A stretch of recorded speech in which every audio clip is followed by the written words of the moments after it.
생활 필수품의 값도 큰 폭으로 오른 것으로 조사됐습니다. 한국소비자단체협의회 물가감시센터가 생활 필수품 35개 품목의 올해 2분기 가격을 조사한 결과 지난해 같은 기간보다 평균 9%가 상승한 것으로 나타났는데요. 값이 가장 많이 오른 건 밀가루로 31% 이상 급등했고 이어 식용유가 23.9%, 참기름이 15.5% 올랐습니다.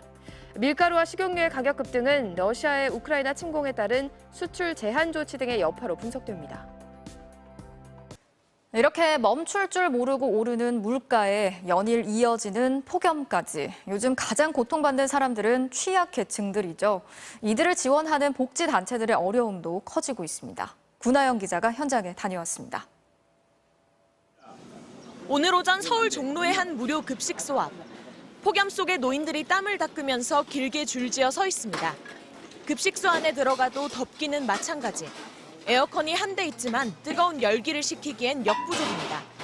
그나마도 전기료 걱정 때문에 배식 때만 에어컨을 켜고 음식을 준비할 땐 끕니다. 우리는 우리끼리 있을 때는 절대 안 켜지. 가스비는 벌써 석 달치나 밀렸습니다. 치솟기만 하는 식재료 값 등 각종 물가 인상에 재정이 바닥을 드러낸 겁니다. 작년에 비빔밥 3그릇을 만들었던 돈으로 올해는 2그릇밖에 만들지 못했습니다. 그래도 찾아오는 사람을 되돌려 보낼 순 없어 상대적으로 저렴한 재료로 식단을 바꿨지만 언제까지 유지할 수 있을지 걱정됩니다. 우리가 사오면 2,500원에 도매에서 한 번에 15박스, 20박스씩 갖고 왔는데 지금 3,500원이잖아. 그럼 얼마야? 1,000원이 오른 거야. 긴급 지원이 필요한 이웃들이 매달 일정량 생필품을 가져갈 수 있는 푸드마켓. 그런데 물건을 가지러 온 시민이 상품을 만지작거리다 다시 내려놓습니다. 더 사 보여? 하나 더 살 수 있다니까? 하나짜리. 한 달에 한 번 한 사람당 5품목까지 가져갈 수 있는데요. 햄, 꽁치, 카놀라유만으로도 품목수가 다 차버렸습니다. 전에는 한 품목으로 치던 꽁치와 카놀라유가 물가 인상 때문에 2품목으로 바뀐 겁니다. 이제 단가가 오르다 보니까 이것도 지금 지난달서부터 2품목으로 오른 상태예요. 때이른 폭염에 IMF 이후 최고라는 물가 상승률까지 어려운 이웃들은 올해 유난히 더 힘든 여름을 보내고 있습니다. MBC 뉴스 구나연입니다. 보신 것처럼 금융시장, 물가, 유가 어느 하나 쉽지 않은 상황입니다. 정부도 우리 경제가 복합 위기에 처해 있다고 말할 정도입니다. 우리 정부는 어떤 대책을 갖고 있는지 경제팀 고은상 기자와 조금 더 짚어보겠습니다. 자, 어제 윤석열 정부의 경제 정책이 발표가 됐습니다. 네, 그렇습니다. 그런데 당장 급한 고물가 정책은 좀 희미하다 이런 지적이 있었어요. 네. 뭐 그래도 아예 없는 건 아니었지 않습니까? 어떤 게 있었습니까? 네, 우선은 원래 다음 달 종료 예정이었던 유류세 30% 인하가 올해 연말까지 연장됩니다. 그런데 인하 효과 느껴지시나요? 아니요, 계속 오르기만 하는 것 같은데요. 네, 효과를 느끼기엔 기름값이 너무 빨리 오르고 있어서 그렇습니다. 네, 또 저소득층의 냉난방 비용을 보조하는 에너지 바우처라는 제도가 있는데요. 네. 118만 가구에 연간 17만 원 정도를 지원합니다. 1년에 17만 원. 네. 뭐 앞으로 계속 전기요금, 가스요금 오른다고 하는데 그 정도로 버틸 수 있겠습니까?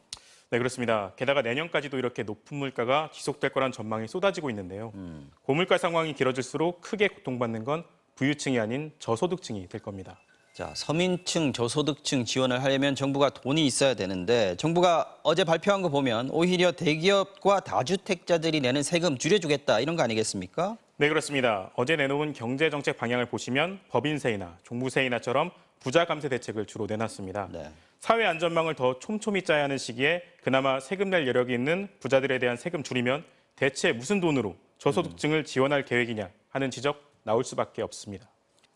자, 민간 주도로 경제 성장 이루겠다. 그러려고 기업 규제도 풀어주고 세금도 깎아준다는 건데 네. 이거 이명박 정부 때도 본 것 같습니다. 네, 그때도 비즈니스 프렌들리 그리고 줄푸세가 있었죠. 네, 세금은 줄이고 규제는 풀고 네. 법질서는 세운다 이런 거죠? 네, 맞습니다. 기업에 혜택을 주면 투자를 늘리고 또 고용도 늘어서 경제가 성장하고 네. 그 결과 세금도 더 거칠 거라는 논리입니다. 그러니까 이제 맨 위에 물을 부으면 그 물이 흘러내려서 아래까지 혜택을 다 본다. 낙수 효과론인 거죠. 네, 맞습니다. 그래서 이명박 정부에서 딱 이번처럼 법인세 최고 세율을 25%에서 22%로 낮췄거든요. 네. 정말 투자가 늘었나 싶어서 설비 투자 증가율을 살펴봤습니다. 2010년 급증했던 것을 제외하면 대부분 떨어지거나 제자리 걸음이었습니다. 세계 유명 석학들도 낙수 효과는 틀렸다. 오히려 부의 불평등을 부추겼다. 이런 분석을 내놓고 있는 실정인데요. 네. 새 정부가 추진하려는 규제 완화 감세 정책 모두 여야의 합의가 필요한 상황이거든요.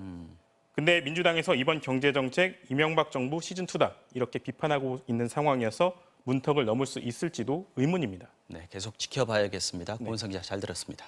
정부가 앞으로 국가 재정 지출을 줄이겠다는 계획을 발표했는데요. 재정 지출이 늘어나지 못하도록 재정 준칙을 아예 법으로 정하겠다고 했습니다. 이미 대기업 감세까지 하겠다고 했는데 복지나 사회 안전망 같이 꼭 써야 할 돈도 줄이는 건 아닌지 우려가 나오고 있습니다. 고은상 기자가 취재했습니다. 앞으로 5년 국가 재정 전략을 정하는 회의. 윤석열 대통령은 문재인 정부의 재정 확장을 비판했습니다. 그 탄탄했던 재정이 국가 신인도의 잠재적 위험 요인으로 지적받을 그럴 상황이 됐습니다. 지난 5년간 재정 상황이 크게 악화됐습니다. 정부는 앞으로 지출을 줄여 국가 채무 비율을 관리하기로 했습니다. 현재 50%인 GDP 대비 국가 채무 비율을 2027년까지 50% 중반에서 더 늘어나지 않게 막고 재정 적자도 코로나 이전 수준인 GDP 대비 3% 이하로 관리하기로 했습니다. 이런 내용의 재정 준칙을 아예 법으로 정해 지키게 하겠다고 밝혔습니다. 지금까지 확장 재정에 비해서 긴축을 한다고 이해하시면 되고요. 긴축을 하면서도 실제로 필요한 부분들은 챙기겠다 이런 얘기입니다. 정부는 법에 예외를 둬서 위기가 오면 재정 지출을 더 할 수 있게 하겠다고 밝혔습니다. 하지만 고령화, 양극화, 기후위기 같이 돈 쓸 곳은 늘어나는데 복지 지출이 뒷전으로 밀릴 수 있다는 우려가 나옵니다. 그 서민들의 어려움이라도 이런 것을 해결해 줄 수 있는 건 재정이거든요. 재정의 역할이 이제 갈수록 중요해지는데 족쇄를 이미 이제 탁 채워놓고 시작하겠다 그러면 그것이 상당히 어려울 수 있다. 꼭 필요할 때 빚을 내는 것도 필요한데 유연성을 떨어뜨릴 거라는 우려도 있습니다. IMF나 OECD 보고서를 보면은 재정 건전성이라는 단어 대신에 재정의 지속 가능성을 염두에 두거든요. 부채도 무조건 줄이는 게 최선이 아니라 절묘한 균형점을 찾는 것이 가장 재정의 지속 가능성을 높이는 거거든요.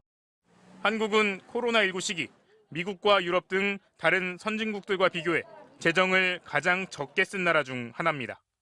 MBC 뉴스 고은상입니다.